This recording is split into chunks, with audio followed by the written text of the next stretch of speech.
नमस्कार, बहुत स्वागत है आप सभी का। आप देख रहे हैं टोटल न्यूज, आपके साथ मैं हूं पंकज रौतेला। हरियाणा में चुनावी तैयारियों को परखा जा रहा है, तैयारियों को अंतिम रूप दिया जा रहा है। बीजेपी कांग्रेस प्रमुख तौर पर आमने सामने है, लेकिन बीजेपी सरकार हैट्रिक की तैयारी कर रही है। तेज विकास के लिए बीजेपी की डबल इंजन की सरकार के नारे के बाद अब मिशन 2024 को पूरा करने के लिए दोहरी रणनीति अमल में लाई जा रही है। तो आज बात करेंगे बीजेपी की हैट्रिक कितनी आसान, कितनी मुश्किल, बीजेपी की रणनीति और विपक्ष की चुनावी रणनीति में कितना अंतर।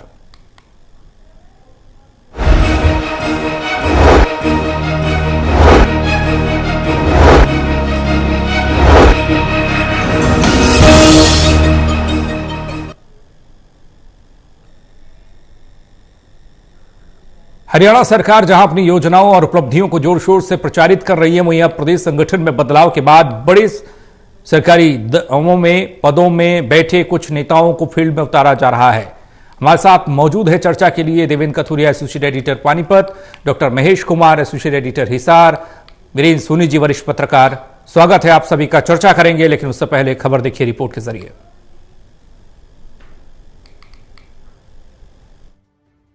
मिशन 2024 को साधने में लगी बीजेपी हर तरह के प्रयास और नई रणनीति पर काम कर रही है।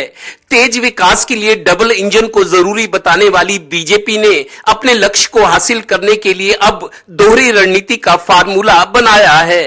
बात हरियाणा की करें तो प्रदेश की बीजेपी नेतृत्व वाली सरकार जहां अपनी योजनाओं और उपलब्धियों का अपने स्तर पर प्रचार प्रसार कर रही है, वहीं प्रदेश बीजेपी संगठन में बदलाव की कवायद अब जिला स्तर पर अमल में लाई जा रही है। सरकार के साथ साथ संगठन को भी प्रभावी और चुस्त दुरुस्त करने में सीएम मनोहर लाल की भूमिका को सराहा जा रहा है। नहीं, मुझे लगता है कि मनोहर लाल जी सबसे लोकप्रिय मुख्यमंत्री हैं और जिस प्रकार से उनका मुस्लिम में, क्रिश्चियन में, पारसी में, ईसाई में, सिख भाइयों में, हिंदू भाइयों में जो पकड़ है, जो एक दूसरे से लगाव है, बहुत प्यारा है। तो यहाँ तो वो हमेशा काम करते हुए आ रहे। गौरतलब है कि सरकार और सीएमओ में बड़े पदों पर काम करने वाले कुछ नेताओं को फिर से संगठन की जिम्मेदारी सौंपी जा रही है। ठीक वैसे जैसे मैच जीतने के लिए फील्डर और गेंदबाज बदले जाते हैं, इस तरह के बदलाव में बीजेपी सबसे तेज फैसले लेने वाली पार्टी भी है। इसीलिए जो जरूरी समझा जाता है वो फटाफट किया जा रहा है।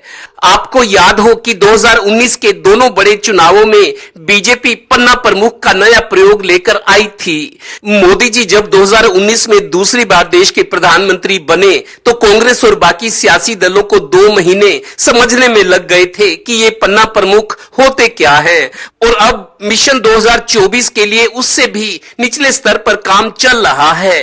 3 बूथों पर पन्ना पालक, अध्यक्ष और प्रभारी, यानी छोटे और उससे बड़े नेता को भी बूथ लेवल पर काम में लगा कर रखो, इसी का नाम आजकल बीजेपी है। सहयोगी श्रीनिवास के साथ Devendra Kathoria, total news, Panipat bureau.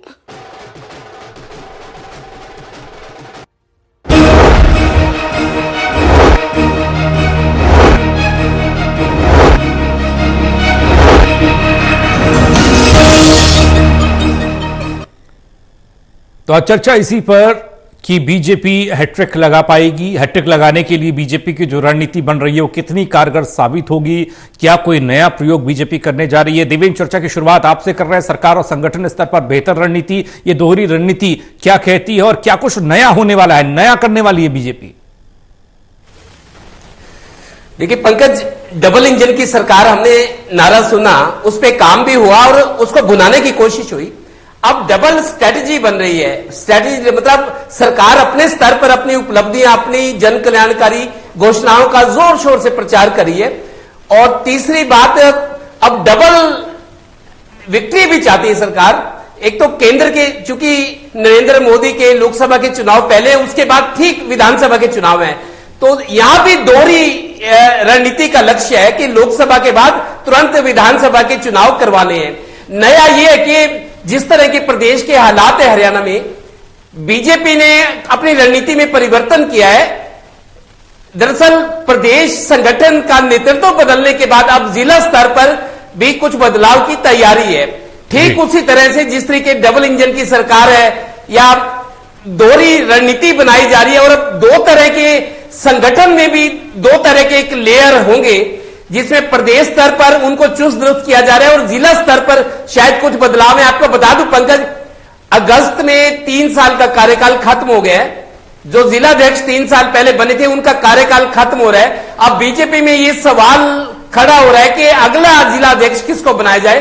हालांकि चुनाव में ज्यादा समय नहीं है, जिलाध्यक्ष बनाए जाते हैं नहीं बनाए जाते पार्टी को फैसला करना है, लेकिन बीजेपी कोई भी फैसला कर सकती है, नए अध्यक्ष बनाए जा सकते हैं, कुछ में कुछ को बदला जा सकता है, कुछ को नहीं बदला सकते। तो रणनीति में मतलब बड़े स्तर पर परिवर्तन की तैयारी है और जो कुछ ठीक समझा जा रहा है, जो करेक्शंस करने की जरूरत है, बीजेपी उसमें चाहे सरकारी स्तर पर हो और चाहे संगठन स्तर पर। अब कुछ खबर यह भी आ रही है कि सीएमओ में कुछ बड़े स्तर के जो अधिकारी हैं जिनकी पृष्ठभूमि राजनीतिक है, जो संगठन से सरकार में आए थे, उनको वापस सरकार से संगठन में लाया जा रहा है और उनमें कई लोग चुनावी राजनीति में भी उम्मीदवार के तौर पर अपनी तैयारी कर रहे हैं, चुनाव लड़ते नजर आएंगे। तो बीजेपी में बहुत कुछ फटाफट हो रहा है।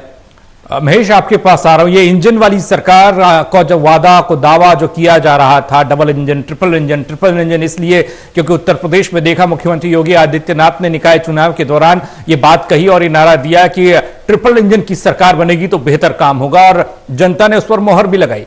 क्या कुछ बीजेपी हरियाणा में करने जा रही है और कितना फर्क डालेगा ये?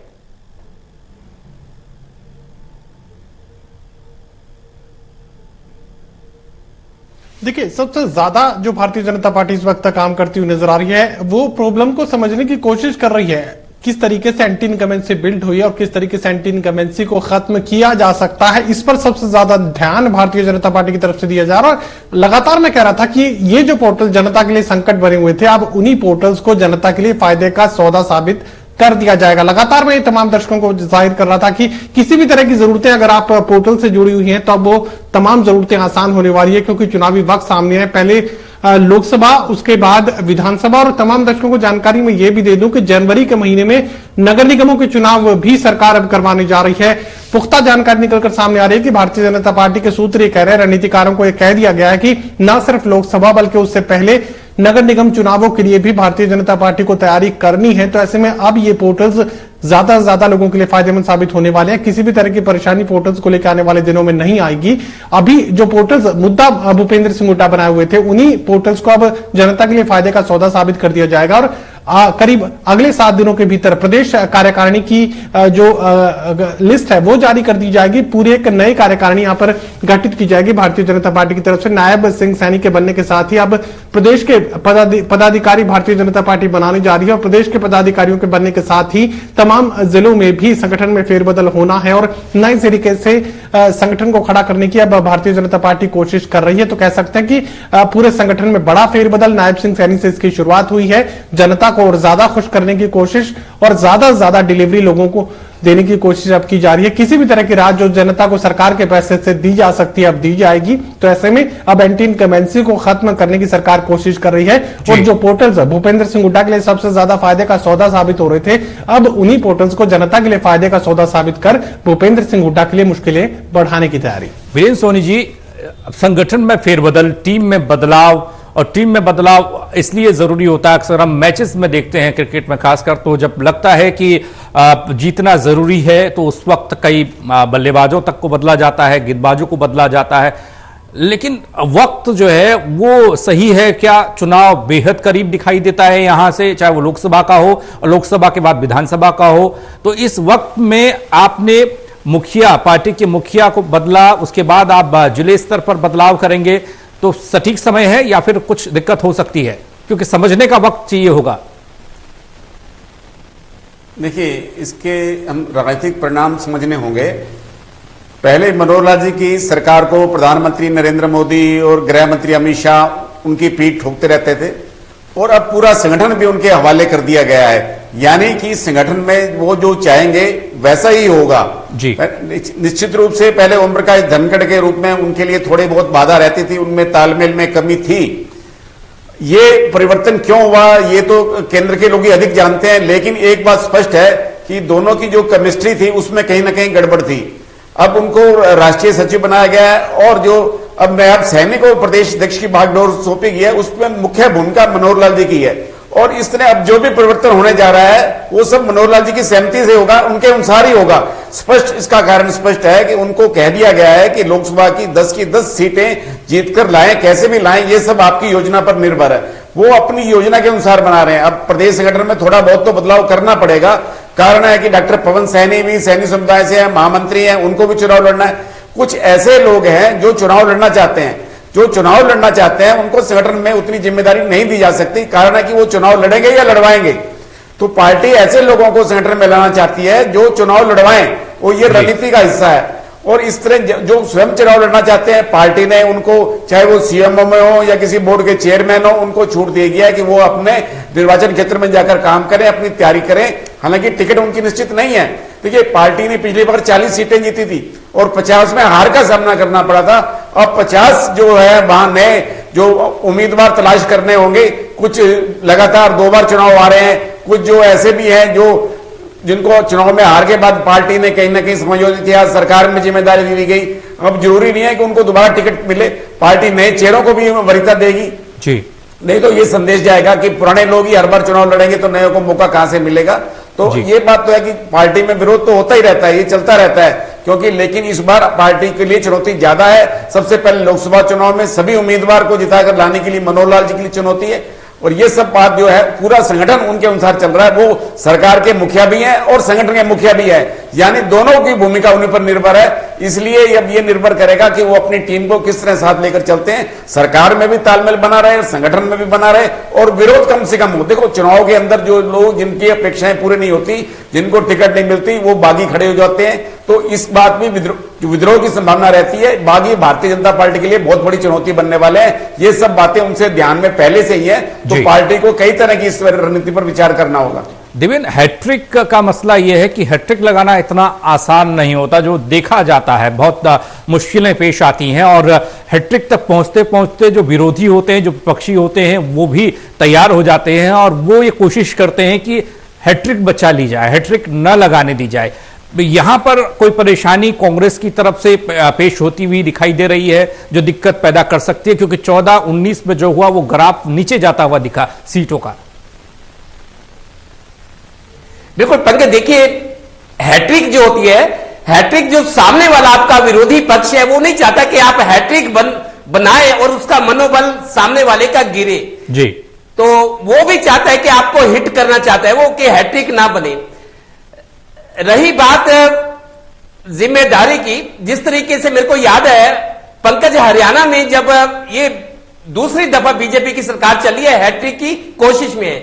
लेकिन इससे पहले जब भूपेंद्र हुड्डा मुख्यमंत्री थे, कांग्रेस की सरकार थी, मेरे को याद है तब जो प्रदेश अध्यक्ष थे अशोक तंवर से पहले फूलचंद मौलाना थे, तब मैं अक्सर कहा करता था, लोगों में चर्चा भी थी कि हरियाणा में कांग्रेस को भूपेंद्र हुड्डा ही चला रहे हैं और सरकार को भी वही चला रहे हैं। सरकार को भूपेंद्र हुड्डा चला रहे हैं और कांग्रेस पार्टी को भी भूपेंद्र हुड्डा चला रहे हैं। अब मेरे को लगता है कि हरियाणा में ये इतिहास खुद को दोहरा रहा है। जिस तरह से मुख्यमंत्री मनोहर लाल पावरफुल होकर उभरे हैं नए समीकरणों में, नई व्यवस्था में, तो उनको सरकार भी चलानी है, अभी 1 साल पड़ा है, और संगठन को भी प्रभावी बनाना है। जो जिस तरीके से नई रणनीति बनी है, प्रदेश अध्यक्ष को बदला गया है, नायब सिंह सैनी उनकी पसंद के उम्मीदवार है, ठीक वैसे जैसे कांग्रेस राज में था कि मुख्यमंत्री सरकार भी चला रहा है और संगठन भी चला रहा है, तो मुख्यमंत्री की भी ये परीक्षा है, दोहरी भूमिका में वो नजर आएंगे। चूंकि मैंने आपको ये बताया कि 2014 और 19 में जो राजनीतिक परिस्थितियां बीजेपी के पक्ष में थी, अनुकूल थी, चारों तरफ मोदी मोदी नारे सुनाई देते थे, हरियाणा में भी उसका असर रहा नरेंद्र मोदी जब प्रधानमंत्री बने।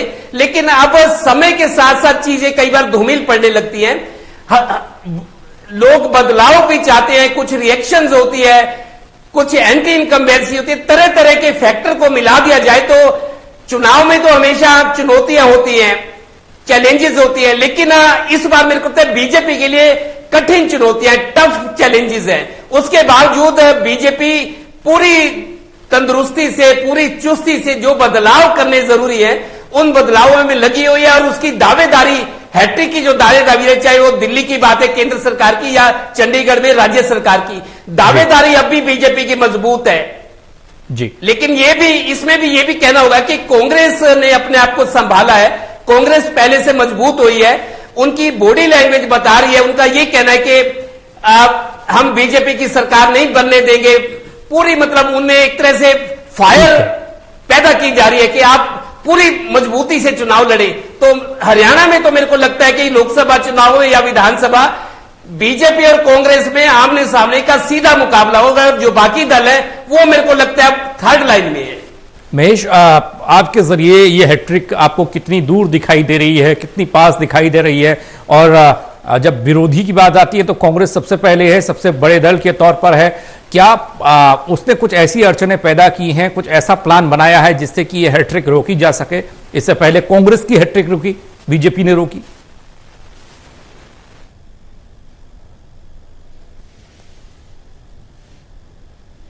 देखिए पंकज, बेहद दुश्वार यहां पर रास्ता है हैट्रिक का भारतीय जनता पार्टी के लिए। वजह यह है कि 2019 के चुनाव का मैं जिक्र करना चाहूंगा, जहां पर कुमारी शैलजा और भूपेंद्र सिंह हुड्डा इलेक्शन एक तरीके से छोड़ चुके थे। कांग्रेस पार्टी हाथ खड़े कर चुकी थी और सामने लड़ने वाला कोई नहीं था। ऐसे लोगों के पास कांग्रेस पार्टी का टिकट पहुंच गया, जो आमजन ये जानता था कि 5-7 हजार वोटों से ज्यादा का बंदोबस्त उन उम्मीदवारों का नहीं हो सकता। ऐसे लोगों के पास कांग्रेस पार्टी का टिकट पहुंच गया था। 2019 में जब भारतीय जनता पार्टी के सामने कोई चुनौती नहीं थी, किसी भी तरह का चैलेंज नहीं था, उस वक्त 40 सीटों पर भारतीय जनता पार्टी सिमट जाती है। तो समझ लीजिए कि आगे की डगर इतनी आसान भारतीय जनता पार्टी के लिए नहीं थी। जनता कितना पसंद कर रही है समझने के लिए ज्यादा मुश्किल का सामना नहीं करना पड़ेगा, सामने लड़ने वाला कोई नहीं था। तो ऐसे में 40 पर भारतीय जनता पार्टी सिमट गई। अब जो अगले पिछले कुछ दिनों का जिक्र करें तो यहां पर भारतीय जनता पार्टी एंटी इनकमेंसी की वजह से काफी ज्यादा बुरे दौर का सामना कर रही थी। लग रहा था कि शायद जो पिछली बार कांग्रेस पार्टी के साथ हुआ था, इस बार ऐसा ना हो कि भारतीय जनता पार्टी के साथ वही परिस्थिति पैदा हो जाए और भारतीय जनता पार्टी कई चुनाव में सामने खड़ी नजर नहीं आए। लेकिन नायब सिंह सैनी का परिवर्तन जिस तरीके से भारतीय जनता पार्टी की तरफ से किया गया, और भूपेंद्र सिंह हुड्डा पोर्टल्स को खत्म करने की बात कर रहे थे, मनोहर लाल उन्हीं पोर्टल्स को अब जनता के लिए फायदे का सौदा साबित करने में पूरी ताकत अपनी लगा चुके हैं। कोशिश ये की जा रही है कि जितने लोगों के राशन कार्ड पहले बने थे उससे कहीं ज्यादा बना दें। पेंशन जितनी पहले लोगों को पोर्टल सिस्टम से पहले लोगों को दी जा रही थी उससे कहीं ज्यादा पेंशन चली जाए, कोई दिक्कत नहीं है। अग्नि परीक्षा निकालना चाहती है भारतीय जनता पार्टी लोकसभा की, विधानसभा की। जनता को इन्हीं पोर्टल्स के जरिए ज्यादा से ज्यादा देने की कोशिश की जाएगी, ताकि पोर्टल्स को लेकर जो भूपेंद्र सिंह हुड्डा को जनता का समर्थन मिल रहा था, उन्हें खत्म करने का वायदा जो भूपेंद्र सिंह हुड्डा ने किया था, अब जनता को महसूस करवाने की कोशिश की जा रही है कि इन पोर्टल्स को खत्म करने की जरूरत नहीं है, ये पोर्टल्स ही तो आपके लिए फायदे का सौदा है। बहरहाल एंटी इनकमेंसी का सामना भारतीय जनता पार्टी को करना है। प्रेशर रिलीज टैक्टिक्स यहां पर जरूर जनसंवाद कार्यक्रमों के जरिए, ज्यादा डिलीवरी के जरिए, ज्यादा जनता को राहत देने के तौर तरीके इख्तियार करने के जरिए प्रेशर रिलीज यहां पर जरूर किया जा रहा है। जनता के गुस्से के लेवल को कम करने की कोशिशें जरूर की जा रही हैं और यही यहां पर एक तरीके का एडवांटेज भूपेंद्र सिंह हुड्डा को था, चाहे पोर्टल्स को लेकर और चाहे बढ़ती जो महंगाई थी उसकी वजह से। कांग्रेस पार्टी लगातार कह रही है कि 300 यूनिट बिजली वो फ्री देंगे, इसके साथ ही गरीबों को मुफ्त मकान का जिक्र वो कर रहे हैं और बेरोजगारों के लिए रोजगार की जो बात है भूपेंद्र सिंह हुड्डा कर रहे हैं, 100 गज के मुफ्त प्लॉटों का जिक्र कर रहे हैं। तो ऐसे में यहां पर फ्री बीज की जहां तक बात है, भूपेंद्र सिंह हुड्डा लगातार सामने जनता के रख रहे हैं और कम से कम मैं ये कह सकता हूं कि चुनाव नजदीक आते आते भारतीय जनता पार्टी भी उसी मुद्रा में नजर आएगी, जनता को ज्यादा से ज्यादा फ्री मिलेगा। वीरेंद्र सोनी जी, हरियाणा की पिच पर, सियासी पिच पर हैट्रिक लगाना बहुत मुश्किल दिखाई देता है। इतिहास शायद ऐसा ही कहता है, 2 बार तो मौका, लेकिन तीसरी बार बदलाव देखने को मिला। हर बार जो विपक्षी विरोधी पार्टियां थी वो सत्ता में आई। बिल्कुल, देखिए इस बार भी हालात लगभग वैसे ही बनते जा रहे हैं और ये हैट्रिक लगना बड़ा एक असंभव सा लग रहा है, लेकिन भारतीय जनता पार्टी पूरे प्रयास कर रही है, हर तरह से सरकार की नीतियों को लोगों तक पहुंचाने के लिए अपना प्रचार प्रसार का काम कर रही है। लेकिन एक बात बड़ी स्पष्ट है कि भारतीय जनता पार्टी के कार्यकर्ताओं में जो पहला उत्साह हुआ करता था, उस तरह का उत्साह अब दिखाई नहीं देता। उसके कारण भी हैं, कार्यकर्ता जितने भी हैं वो एक निराशा के माहौल में है ये, और उनको जो सरकार से अपेक्षाएं थी, मुख्यमंत्री के रूप में मनोहर लाल जी से अपेक्षाएं थी, वो उस पर उनको लगता है कि वो खरे नहीं उतरे। हालांकि मनोहर लाल जी का अपना पक्ष है, वो मेरिट के आधार पर चाहे नौकरियां देने की बात करें, हर बात मेरिट पर करते हैं, लेकिन कार्यकर्ताओं की व्यथा है, उनकी पीड़ा है। उन्होंने कहा कि अगर सब काम मेरिट के आधार पर ही होने हैं तो वोट भी लोग मेरिट के आधार पर ही देंगे। तो कार्यकर्ताओं की पीड़ा यहां तक है, कार्यकर्ता कहते हैं कि ओम प्रकाश चौटाला जी का शासन रहा, उन्होंने अपने कार्यकर्ताओं को एडजस्ट किया। 20 वर्ष सत्ता से बाहर होने के बाद भी ओम प्रकाश चौटाला अपने कार्यकर्ताओं में लोकप्रिय हैं। भूपेंद्र सिंह हुड्डा 10 वर्ष होने के बाद, सत्ता से होने के बाद भी अपने कार्यकर्ताओं में अपनी पैठ बनाए हुए हैं। लेकिन मनोहर लाल जी ने ऐसा कोई काम नहीं किया कि मुख्यमंत्री पद से हटने के बाद कोई कार्यकर्ता उनको अपने घर पर चाय भी पिलाए, उन्हें संघ कार्यालय ही जाना पड़ेगा। तो मतलब ये कार्यकर्ताओं की पीड़ा है, कार्यकर्ता बहुत ज्यादा दुखी और ये व्यथित है इस बात को लेकर। जो रोजगार उनको मिलना चाहिए था, जो दूसरे नेता करते रहे, कम से कम उसके लिए तो वो पात्र थे। हालांकि मनोहर लाल जी का अपना पक्ष है, उनसे कई कार्यकर्ता नाराज भी होते हैं, वो अपनी नीति पर अडिग हैं। उनका कहना है कि मैं मेरिट के अलावा कहीं भी किसी की सिफारिश के आधार पर कोई रोजगार नहीं दूंगा। इस तरह हर जो उनके साथ संघ के पुराने प्रचारक रहे हैं या उनके पुराने साथी रहे हैं, वो भी कहते हैं कि मनोहर लाल जी मिलने पर मान सम्मान तो बहुत करते हैं, मान सम्मान में कमी छोड़ते नहीं और काम कोई करते नहीं। तो मतलब इस तरह का एक धारणा प्रचलित हो गई है, उनके बारे में एक नैरेटिव सेट हो चुका है। तो एक बात ये सरकार के प्रति असंतोष का एक बड़ा कारण बनता जा रहा है, क्योंकि देखिए मनोहर लाल जी ने पहला चुनाव करनाल से लड़ा, हालांकि जब वो चुनाव लड़ने के लिए उनका बड़ा विरोध हुआ, वहां काले झंडे दिखाए गए। यही जो वहां के लोग थे, चंद्रप्रकाश कथूरिया थे, जगमोहन आनंद थे, उन्होंने विरोध किया। दूसरी बार जब वो चुनाव लड़े तो उनका मार्जिन पहले से कम हो गया, सीट तो आ गई लेकिन मार्जिन कम हो गया। लेकिन तीसरी बार अगर वो चुनाव लड़ते हैं तो करनाल में उनके लिए भी परेशानी हो सकती है। ये एक बात का है कि उनको भी इस बात की जानकारी होगी कि कार्यकर्ताओं में एक निराशा का वातावरण है। इस निराशा के वातावरण को आशा में कैसे तब्दील कर पाएंगे, भारतीय जनता पार्टी के संगठन और सरकार दोनों के लिए चुनौती है। जी देवेंद्र, एक तो कार्यकर्ता, आप पन्ना प्रमुख का बात करते हैं, पन्ना प्रमुख का जिक्र बार बार होता है, आप जिला स्तर पर जाना चाहते हैं, क्षेत्रीय स्तर पर आप संगठन को मजबूती देना चाहते हैं। अगर संगठन के बड़े नेताओं की बेरुखी छोटे कार्यकर्ताओं को लेकर होगी तो फिर राह आसान कैसे होगी? दूसरा सवाल ये कि 14 और 19 को इसलिए पीछे देखा जाएगा क्योंकि जब लोकसभा का चुनाव हुआ, हरियाणा की जनता ने कहा वेल एंड गुड, लेकिन जब विधानसभा की बारी आई तो बहुमत से 5-6 सीटें छोड़ दिया, पूर्ण बहुमत नहीं दिया। सरकार बनाने के लिए आपको कश्मकश करनी पड़ेगी, आपको लड़ाई लड़नी पड़ेगी। तो यहां पर भी जनता के मन में यह कह सकते हैं कि दोहरी रणनीति है। पंकज, बिल्कुल, देखिए जहां तक काम करने की बात है, मैं आपको बताऊं हरियाणा में जो भी मुख्यमंत्री रहे, चौधरी बंसी लाल थे, चौधरी भजन लाल थे, ओम प्रकाश चौटाला थे, भूपेंद्र हुड्डा थे, उन सब ने संगठन के लोगों को, पार्टी के लोगों को किसी तरीके से संतुष्ट किया कि उनको लगे, उस तरह की फीलिंग हो कि हाँ हमारी सरकार है, हमारा मान सम्मान है, अफसर हमारे कहने से काम करते हैं। लेकिन इस सरकार में मेरे को लगता है ऐसा कुछ नहीं है। मैंने देखा है जिनकी सरकार है उस पार्टी के लोग डीसी के दफ्तर के बाहर या वो नगर निगम के अफसरों के बारे में कहते हैं जी हमारी सुनते नहीं, क्या करें। और कार्यकर्ता ये कहते हैं जी जब विधायक जितवाने की बारी आती है, चुनाव होते हैं तो हमें जोता जाता है कोल्लू के बैल की तरह, और जब वो विधायक और मंत्री बनते हैं तो हमारी बात नहीं सुनते, उनका रुतबा हो जाता है, मिलने से इनकार करते हैं, काम करने से इनकार करते हैं और जायज काम भी नहीं होता। इस तरह की फीलिंग मेरे को लगता है बीजेपी कार्यकर्ताओं में निराशा है। उनको ये पता लग गया है, उनको पता लग गया कि हमें बैल की तरह जोता जाता है चुनाव में, उसके बाद सुध नहीं ली जाती कि मतलब हमें लगे कि हमारी सरकार है, हमारा मान सम्मान है, हमारा दबाव है, जैसा पिछली सरकारों में होता रहा है। जी दूसरी बात यह कि जो हैट्रिक की बात है, हमने देखा भूपेंद्र हुड्डा के टाइम जब दोनों बार कांग्रेस की सरकार थी, केंद्र में मनमोहन सिंह थे, उस सरकार के खिलाफ जो एक एंटी इनकम्बेंसी मुखर हुई थी और उसके बाद सरकार चली गई। लेकिन इस सरकार में क्या हुआ, 2014 में जब विधानसभा में सरकार बनी, मुख्यमंत्री मनोहर लाल पहली दफा मुख्यमंत्री बने तो 47 सीट आई थी, 40 बहुमत के लिए जरूरी थी। लेकिन 2019 के चुनाव में वो सीटें घटकर 40 रह गई।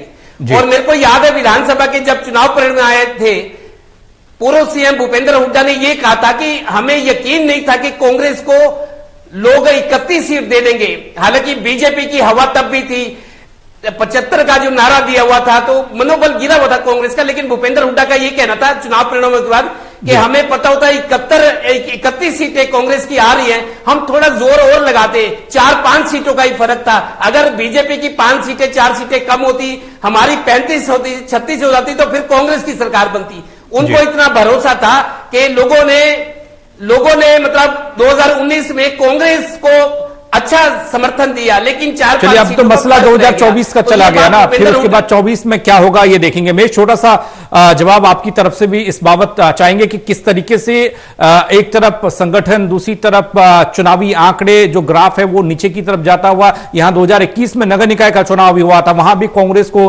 बढ़त मिली थी, लेकिन उन सबके बावजूद जनता के मन में लोकसभा चुनाव अलग, विधानसभा चुनाव के लिए अलग एक धारणा है, ये कह सकते हैं।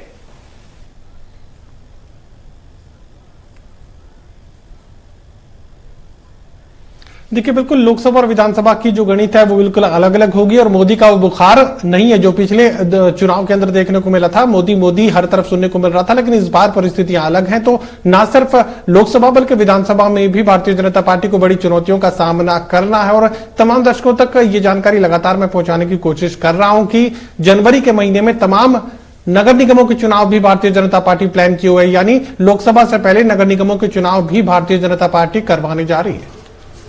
चलिए बहुत शुक्रिया आप तीनों का हमारे साथ जुड़ने के लिए। बस इंतजार चुनाव का है, क्योंकि तैयारियां जोर शोर से हो रही हैं। हर कोई दावा कर रहा है कि सरकार उन्हीं की बन रही है, रणनीति भी अलग अलग तरीके से, नई नई रणनीतियां सियासी पिच पर बनाकर उतरने की तैयारी